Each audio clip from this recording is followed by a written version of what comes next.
Mass and weight.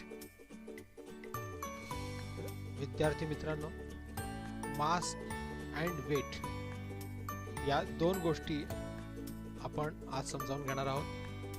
मास म्हणजे वस्तुमान हे आपल्याला माहित आहे आणि वेट म्हणजे वजन असं आपल्याला माहित आहे. वस्तुमान आणि वजन या दोन गोष्टी आपल्याला दिसायला सारख्याच वाटतात, पण सायन्समध्ये विज्ञानात मात्र तशा त्या नाही आहेत. कारण प्रत्यक्षामध्ये मास म्हणजे एखाद्या वस्तूमध्ये पदार्थामध्ये जे द्रव्य संचय झालेला आहे त्याचं प्रमाण, त्याची संख्या म्हणजे मास, वस्तुमान. आणि वेट म्हणजे वजन. याचा अर्थ त्या वस्तूमध्ये किंवा त्या पदार्थामध्ये जो काही द्रव्य संचय झालेला आहे त्याच्यावर जो काही गुरुत्वीय बल लागतो आहे, म्हणजे पृथ्वीचं जे काही गुरुत्वाकर्षण आहे, अट्रॅक्शन आहे, ग्रॅव्हिटेशनल फोर्स ज्याला आपण इंग्रजीमध्ये म्हणतो, ते जेव्हा त्या पदार्थावर लावलं जातं किंवा लागतं, त्यानंतर आपण जेव्हा ती वस्तू मोजतो तिचं वजन मोजतो. येते लक्षात? म्हणजे मास मोजणे म्हणजे त्या पदार्थामध्ये किती द्रव्य संचय झालेला आहे हे मोजणे, आणि वेट मोजणे म्हणजे त्या द्रव्य संचयावर किती ग्रॅव्हिटेशन फोर्स, गुरुत्वीय बल लागलेला आहे हे मोजणे. हे दोन वेगवेगळ्या गोष्टी आहेत. हे आपण आज समजावून घेऊया, पाहूया. When we buy fruits, we ask the fruit vendor to weigh it. आता इथे बघा, आपण जेव्हा जेव्हा एखाद्या फ्रूट व्हेंडरकडे म्हणजे फळ विक्रेत्याकडे जातो तेव्हा आपण त्याला सांगतो की आम्हाला 1 किलो फळे दे. मग समजा त्याने द्राक्ष त्या ठिकाणी घेतली असतील तर तो जेव्हा द्राक्षांचं वजन करतो तेव्हा तो 1 kilo 1 kilogram of grapes. In common usage, we call it weight. तो काय करतो, एका पारड्यामध्ये 1 किलोचं वजन ठेवतो आणि दुसऱ्या पारड्यामध्ये द्राक्ष भरत असतो. आणि जेव्हा द्राक्षांचं वजन दुसऱ्या पारड्याच्या 1 किलो वजनाच्या बरोबर होतं तेव्हा तो थांबतो आणि आपल्याला सांगतो की 1 किलो द्राक्ष आहेत, हो का नाही? तर या पद्धतीने वजन केलं जातं, बरोबर आहे? But actually, what is measured is the mass of grapes. आणि या ठिकाणी काय मोजलं गेलेलं आहे, तर प्रत्यक्षात वजन मोजलं गेलेलं नाहीये, तर त्या द्राक्षांचं वस्तुमान मोजलं गेलेलं आहे. म्हणजे वेट मोजलं जात नाही, तर त्या द्राक्षांचं मास मोजलं जातं की त्या द्राक्षांमध्ये किती प्रमाणात द्रव्य संचय झालेला आहे. तर 1 किलोग्राम द्रव्य संचय झालेला आहे असं आपण सांगत असतो. ठीक आहे? जेव्हा आपण 1 किलोग्राम म्हणतो तेव्हा आपण त्याचं वजन नाही सांगत, तर आपण त्याचं मास सांगत असतो. हे लक्षात ठेवा. In science, mass and weight are not the same. सांगितलं बघा, सायन्समध्ये मास आणि वेट या दोन वेगळ्या गोष्टी आहेत. त्या एकसारख्या गोष्टी नाहीत किंवा ते समानार्थी शब्द पण नाही आहेत. ठीक आहे? Let us understand how these quantities differ from each other. आता ते सांगतायत तुम्हाला कशा पद्धतीने ते वेगळे आहेत. The amount of matter present in a substance is called mass. ही मासची डेफिनेशन आहे. मास म्हणजे नेमकं काय आहे हे तुम्हाला आधी सांगितलं की ते एखाद्या वस्तूमध्ये किती द्रव्य संचय झालेला आहे याची संख्या आहे. अमाऊंट म्हणजे संख्या, सबस्टन्स म्हणजे पदार्थ, सबस्टन्स म्हणजे पदार्थ, मॅटर म्हणजे द्रव्य, आणि अमाऊंट म्हणजे संख्या. बघा, एखाद्या पदार्थामध्ये किती द्रव्य संचय झालेला आहे त्याची संख्या म्हणजे मास. आता इथे सळई आहे, सळईमध्ये काहीतरी द्रव्य संचय झालेला आहे त्यामुळे ते आपल्याला दिसते आहे. तसंच या ठिकाणी एक छोटासा पदार्थ ठेवलेला आहे, तर त्याच्यामध्ये काहीतरी द्रव्य संचय आहे. ते लाकडाची मोळी आहे. इथे काही खाद्यपदार्थ ठेवलेले आहेत किंवा इथे पाणी ठेवलेलं आहे, तर पाण्याची वाफ होते आहे. तर अशा पद्धतीने या सगळ्या पदार्थामध्ये काही ना काही द्रव्य सामावलेलं आहे. आणि या द्रव्याची संख्या सांगायची असेल, किती द्रव्य सामावलेलं आहे, तर ते म्हणजे मास. द अमाऊंट ऑफ मॅटर, या सर्व मॅटरची संख्या. ठीक आहे? Amount of matter present in a substance, त्या पदार्थामध्ये तो द्रव्य किती आहे हे सांगणे is called as a mass. Matter has inertia, which is a natural tendency to resist a change in its state. आता मॅटर जेव्हा आपण म्हणतो म्हणजे कुठलाही पदार्थ, उदाहरणार्थ हा बेंच आहे आपला, होय का नाही, तर या बेंचमध्ये देखील लाकडाचेच द्रव्यसंचय असणार आहे किंवा लोखंडाचा बेंच असेल तर लोखंडाचा द्रव्यसंचय असणार आहे. ठीक आहे, मग त्याची एक स्वतःची एक प्रवृत्ती म्हणून आपण, टेंडन्सीला दुसरा शब्द आहे प्रवृत्ती, तर नॅचरल टेंडन्सी असते, ती नैसर्गिक प्रवृत्ती आहे. त्याला एक इनर्शिया असतो, त्याला मराठीमध्ये म्हणतात जडत्व. नॅचरल म्हणजे नैसर्गिक. तर अशा पद्धतीने प्रत्येक मॅटरला, जे काही द्रव्य आहे त्या प्रत्येकाला स्वतःची एक नैसर्गिक प्रवृत्ती असते प्रत्येक द्रव्याला. उदाहरणार्थ हा माऊस असेल किंवा एखाद्या ह्या फरशा असतील किंवा भिंत असेल, तर जे काही पदार्थ आहेत त्या सर्व पदार्थांची एक नैसर्गिक प्रवृत्ती आहे की ते स्वतःहून जागा बदलत नाहीत.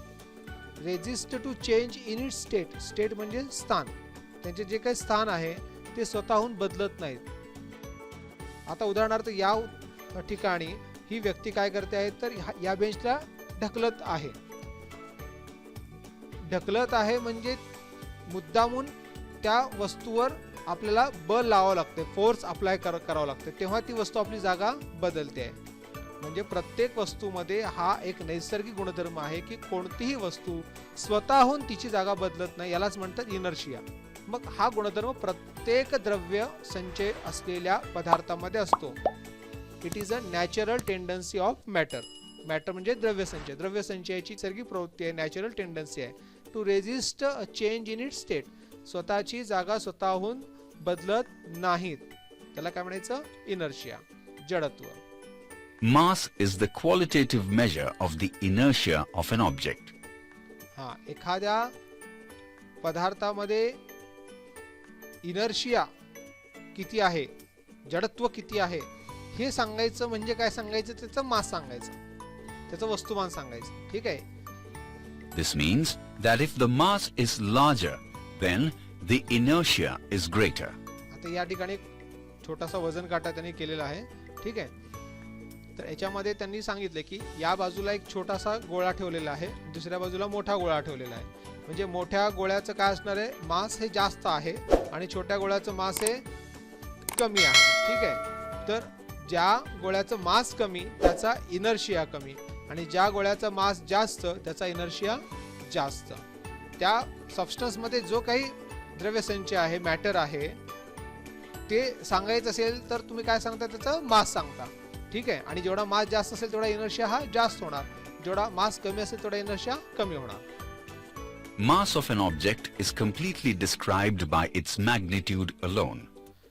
बघा, मास जर आपल्याला व्यक्त करायचं असेल, okay, mass of an object is completely described by its magnitude alone. फक्त मॅग्निट्यूड वापरून आपल्याला मास हे दाखवता येतं, हे लक्षात ठेवा. मॅग्निट्यूड म्हणजे परिमाण. मी सांगितले तुम्हाला, या ठिकाणी 500 ग्रॅम हे मॅग्निट्यूड आहे, 1 किलोग्रॅम हे मॅग्निट्यूड आहे, 2 किलोग्रॅम हे सर्व, 5 किलोग्रॅम, 10 किलोग्रॅम हे मॅग्निट्यूड आहे. याच्यामध्ये व्हॅल्यू आहे 500, 1, 2, 5, 10. ठीक आहे. आणि युनिट आहे ग्रॅम, इथे किलोग्रॅम, इथे देखील किलोग्रॅम. तर अशा पद्धतीने केवळ मॅग्निट्यूड वापरून आपण मास पूर्णपणे एक्सप्लेन करू शकतो. ठीक आहे. Mass of an object is completely expressed or described by its magnitude alone. Thus, it is a scalar quantity. आणि म्हणूनच The units of scalar mass quantity आहे. हे शिकवलंय तुम्हाला, scalar quantity. Okay, the quantity which can be expressed only by its magnitude. Okay, then that quantity is called as scalar quantity. Now the units of mass कोणकोणते आहेत बघा, 2 आहेत, are gram and kilogram. Gram आणि kilogram. हे 2 units of मास आहेत, लक्षात ठेवा. Mass unit कोणते आहेत, ग्रॅम आणि kilogram. Mass of an object does not change from place to place anywhere in the world. एखाद्या पदार्थाचा मास हा जगात कोणत्याही भागात गेला तरी देखील तो बदलत नाही, तो स्टेबल, कॉन्स्टंट म्हणजे स्थिर असतो, हे लक्षात ठेवा. ठीक आहे. मास कधीही बदलत नाही. कुठल्याही वस्तूचा मास जर एखाद्या भागामध्ये 2 किलोग्रॅम असेल, ठीक आहे, पीस ऑफ स्टील, समजा एखादा स्टीलचा तुकडा असेल आणि त्याचं वजन 2 किलोग्रॅम असेल, तर तुम्ही ऑस्ट्रेलियाला गेलात तरी त्याचं वजन तेवढंच असणार आहे. तुम्ही जर दक्षिण अमेरिकेत गेलात, ब्राझील या ठिकाणी गेलात तरी देखील तुम्हाला त्याचं वजन 2 किलोग्रॅमच बसेल. रशियामध्ये गेलात तरी त्याचं वजन तुम्हाला 2 किलोग्रॅमच भेटणार आहे. जगाच्या कोणत्याही कोपऱ्यात जर तुम्ही गेलात, वस्तूचं मास म्हणजे त्या वस्तूचं वस्तुमान हे 2 किलोग्रॅमच भेटणार आहे. ठीक आहे.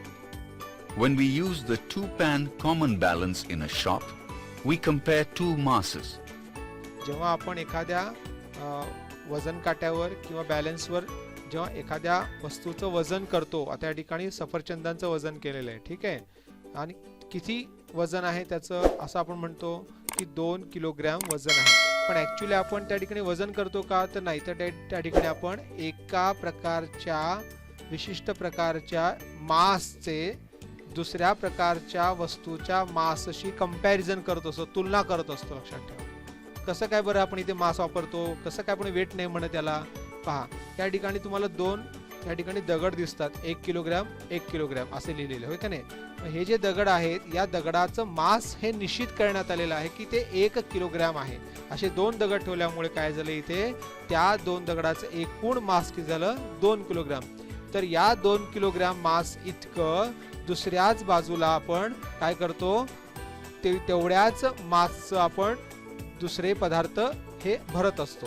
जेव्हा दोन्ही पारड्यामधील मास हे समसमान होतात तेव्हा आपण काय करतो, ती वस्तू विकत घेतो. म्हणजे आपण वजन करून वस्तू घेत नाही, आपण काय करतो तर मासशी तुलना करून पलीकडच्या पारड्यात किती मास ठेवलेला आहे त्यानुसार आपण वस्तू घेत असतो. हे लक्षात ठेवा. सायन्सच्या दृष्टिकोनातून तुम्ही काय करत असता तर वजनानुसार वस्तू घेत नसता, इथे तुम्ही त्याच्या मासनुसार वस्तू घेत असता.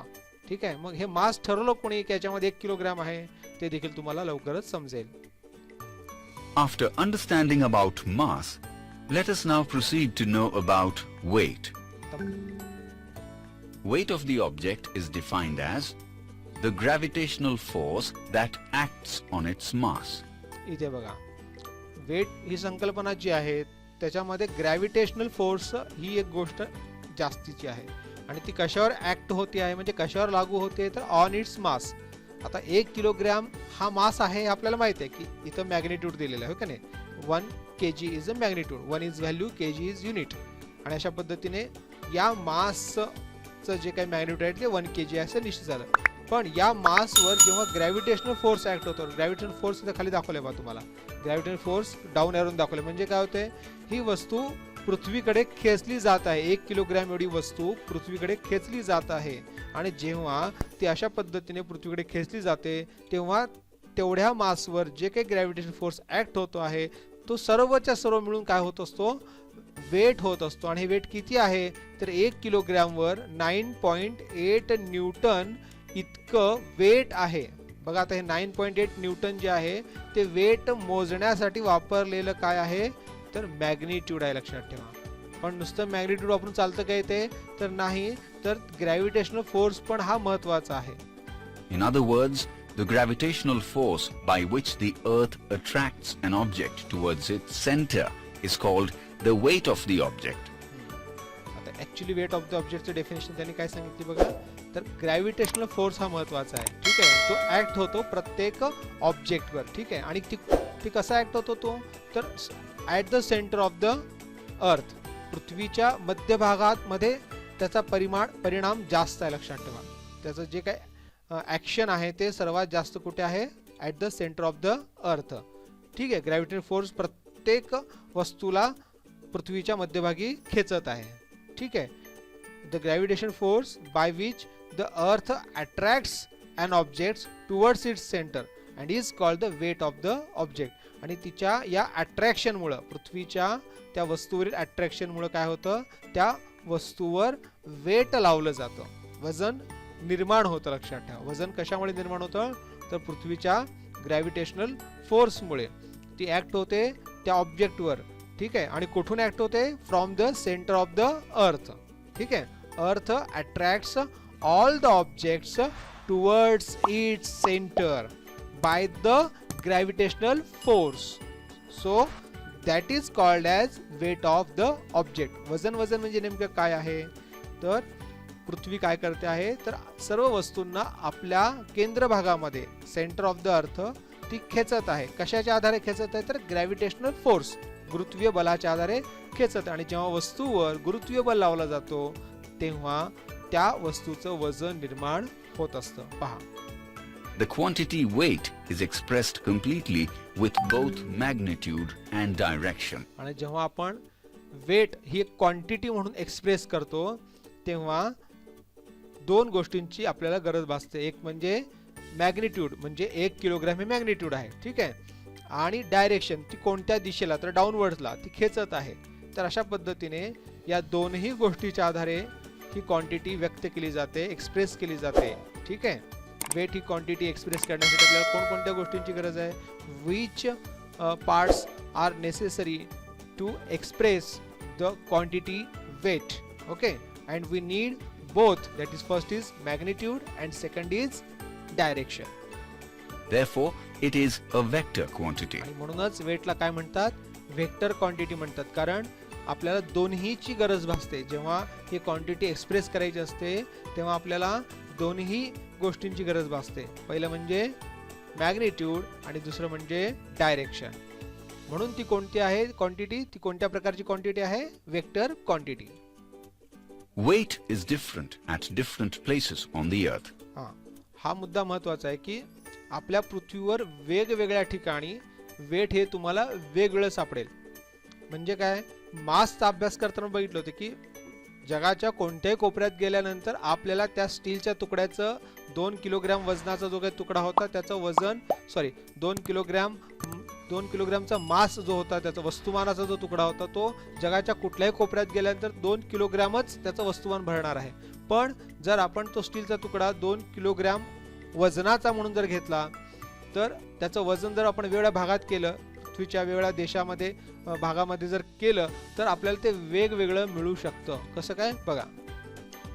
The weight of an object would be maximum at the poles and minimum at the equator. बघा, वेट जे आहे ते पृथ्वीच्या पोल्स म्हणजे ध्रुवाजवळ, वरचा जो आहे तो नॉर्थ पोल आहे आणि खालचा जो पोल आहे साऊथ पोल आहे. तर ह्या दोन पोलवर त्याचं वजन हे जास्तीत जास्त भरतं आणि इक्वेटरवर मात्र त्याचं वजन कमी भरतं. असं का बरं? इक्वेटर म्हणजे विषुववृत्त, म्हणजे पृथ्वीच्या अगदी मध्यभागी त्याच वस्तूचं वजन एक तेवढ्याच वस्तुमानाच्या वस्तूचं वजन म्हणजे 2 किलोग्रॅम स्टीलचा तुकडा जर घेतला तर इक्वेटरवर त्याचं वजन कमी भरेल आणि पोल्सवर त्याचं वजन जास्त भरेल. It is because the earth does not have a perfectly spherical shape. असं का? Why?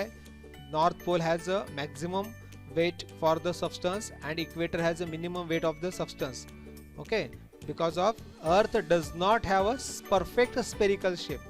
पृथ्वीचा जो काही आकार आहे तो संपूर्ण गोलाकार नाहीये, तो लंबवर्तुळाकार आहे. पहा, म्हणजे वरून आणि खालून, उत्तर ध्रुव आणि दक्षिण ध्रुव, नॉर्थ पोल आणि साऊथ पोल या ठिकाणी ती दबली गेलेली आहे, थोडी चपटी आहे आणि विषुववृत्तावर थोडीशी फुगीर आहे. त्यामुळे काय झालं, रेडियस मध्ये बदल झाला या ठिकाणी. पहा, It is slightly flattened at the poles, while on the equator it is slightly bulging. Therefore, the equatorial radius is little more than the polar radius, and हे बघा, रेडियसचा संबंध आहे की वर्तुळाकार जर एखादी वस्तू असेल तर तिचा रेडियस जो असतो, तिची त्रिज्या जी असते ती सर्व ठिकाणी सारखी असते.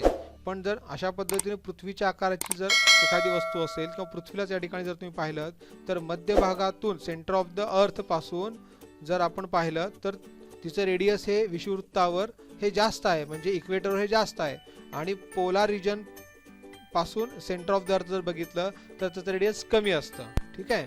the gravitational force at the equator is less than that at the poles. आणि या रेडियस मुळेच काय होतं तर ग्रॅव्हिटेशनल फोर्स काय होतो तर इक्वेटरवर काय होतो, हा कमी भरतो आणि त्या पोल्सवर, नॉर्थ पोल आणि साऊथ पोलवर हा ग्रॅव्हिटेशनल फोर्स जास्त ऍक्ट होतो, कारण त्याचं अंतर कमी आहे. ठीक आहे. म्हणजे अशा पद्धतीने पृथ्वीच्या गोलाकार नसल्यामुळे किंवा पृथ्वी चपटी असल्यामुळं from the centre of the earth at the इक्वेटरवर सेंटर ऑफ द अर्थ पासून रेडियस काय आहे त्याचा जास्त आहे, त्यामुळे त्याचा ग्रॅव्हिटेशनल फोर्स इथे कमी असणार. आणि पोल्स पासून सेंटर ऑफ द अर्थचं डिस्टन्स किंवा रेडियस हे कमी आहे, त्यामुळे त्याचं ग्रॅव्हिटेशनल फोर्स हे जास्त असणार. म्हणजे पृथ्वीच्या सेंटर पासून तुम्ही जसं लांब जाल तर तसं ग्रॅव्हिटेशनल फोर्स हा कमी कमी होत जातो. पण पृथ्वीच्या सेंटर पासून ज्याचं अंतर सर्वात जवळ तिथे ग्रॅव्हिटेशनल फोर्स जास्त, एवढं लक्षात ठेवा. ठीक आहे, हे आपण पुढे आपल्याला येणार आहे तो पॉइंट पहा. Thus, the weight of an object would be maximum at the poles and minimum at the equator. The weight of an object is less at the place where the gravitational force is less. The gravitational force at higher altitudes is less as compared to that at the sea level. पहा, इथे हा मुद्दा बघा. C level पासून देखील जर तुम्ही वर गेला तर सी लेवल म्हणजे काय, समुद्र सपाटी. जनरली एखाद्या गोष्टीची उंची मोजण्यासाठी समुद्र सपाटीचा उपयोग करतात. झिरो, समुद्र सपाटीला झिरो असं म्हणतात. आणि तिथून तुम्ही जर जसं उंच जात जाल, डोंगरावर चढत जाल, तर ती उंची तुम्ही त्या पद्धतीने चढत जाता असं गृहीत धरलेलं आहे. ठीक आहे, आता इथं देखील समुद्र सपाटीपासून जर तुम्ही उंच उंच आकाशात गेलात तर त्या ठिकाणी तुम्हाला जेवढं उंच जाल, म्हणजे समुद्र सपाटीपासून जेवढा तुम्ही उंचीवर जाल, म्हणजे तुम्ही काय करतात तर पृथ्वीपासून तुम्ही उंच जात आहात, लक्षात ठेवा. तर जसं तुम्ही पृथ्वीपासून दूर जाल तर तसं ग्रॅव्हिटेशनल फोर्स कमी होतो आणि त्या ठिकाणी काय होतं, जसं उंचीवर जाल तसं ग्रॅव्हिटी फोर्स कमी झाल्यामुळे त्या वस्तूचं वजन देखील कमी कमी होत जातं. येते का लक्षात? म्हणजे सेंटर ऑफ द अर्थ पासून तुम्ही जसं दूर जायला लागता तर तसं त्या वस्तूवरील ग्रॅव्हिटेशनल फोर्स कमी झाल्यामुळं त्या वस्तूचं वजन कमी होतं. वजन म्हणजे काय तर it is action of a gravitational force towards the centre of the अर्थ. एवढं लक्षात ठेवा. ग्रॅव्हिटेशनल फोर्स आहे म्हणून वस्तूला वजन आहे. हे जर तुम्ही चंद्रावर गेलात तर तिथे अत्यंत कमी त्याचं वजन भरणार आहे. का तर तिथे ग्रॅव्हिटेशनल फोर्स खूपच कमी आहे. चंद्राचा स्वतःचा ग्रॅव्हिटेशनल फोर्स कमी असल्यामुळं तेव्हा 2 किलोग्राम स्टीलच्या तुकड्याचं वजन तिथं फारच कमी भरणार आहे.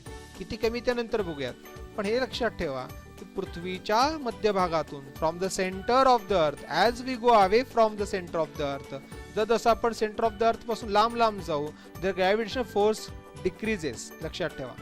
As the gravitational force decreases the weight of the object also decreases. येते लक्षात. म्हणूनच जर रेडियस वाढला तर डिस्टन्स वाढलं सेंटर ऑफ द अर्थ पासून त्या ऑब्जेक्टचं, त्यामुळे काय झालं, ग्रॅव्हिटेशनल फोर्स कमी झाला. ग्रॅव्हिटेशनल फोर्स कमी झाल्यामुळं वेट कमी झाला.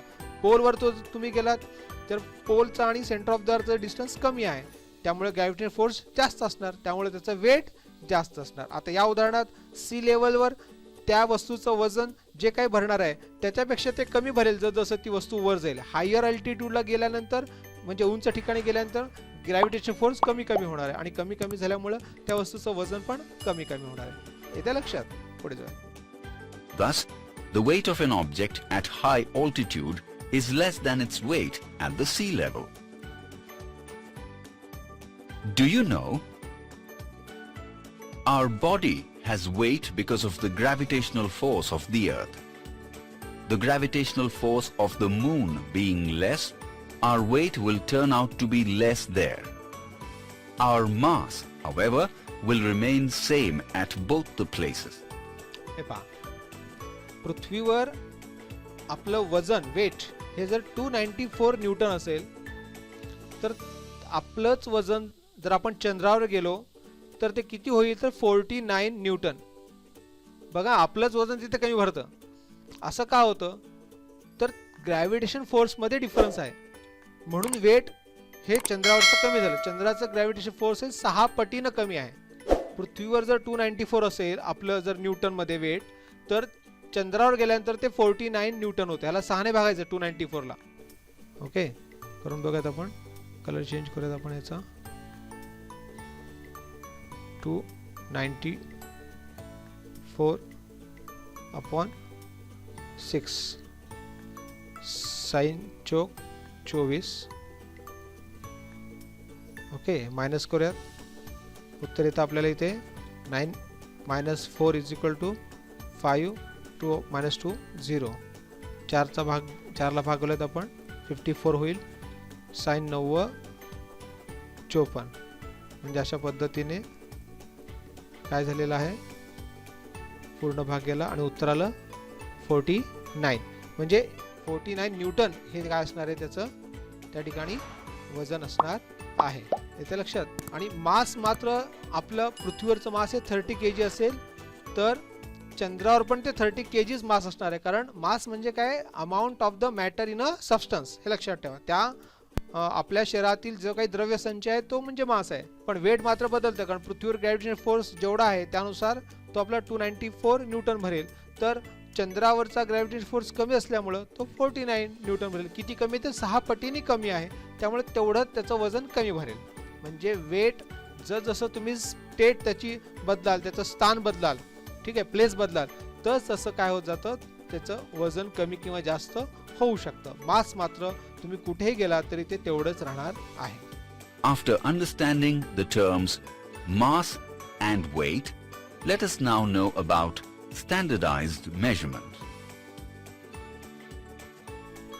या भागानंतर आपण स्टँडर्डाइज्ड मेजरमेंट काय आहेत, म्हणजे प्रमाणित मापनं कोणकोणती आहेत याचा आपण आपल्यानंतर अभ्यास करणार आहोत. इथपर्यंत आज आपण समजून घ्या. ओके.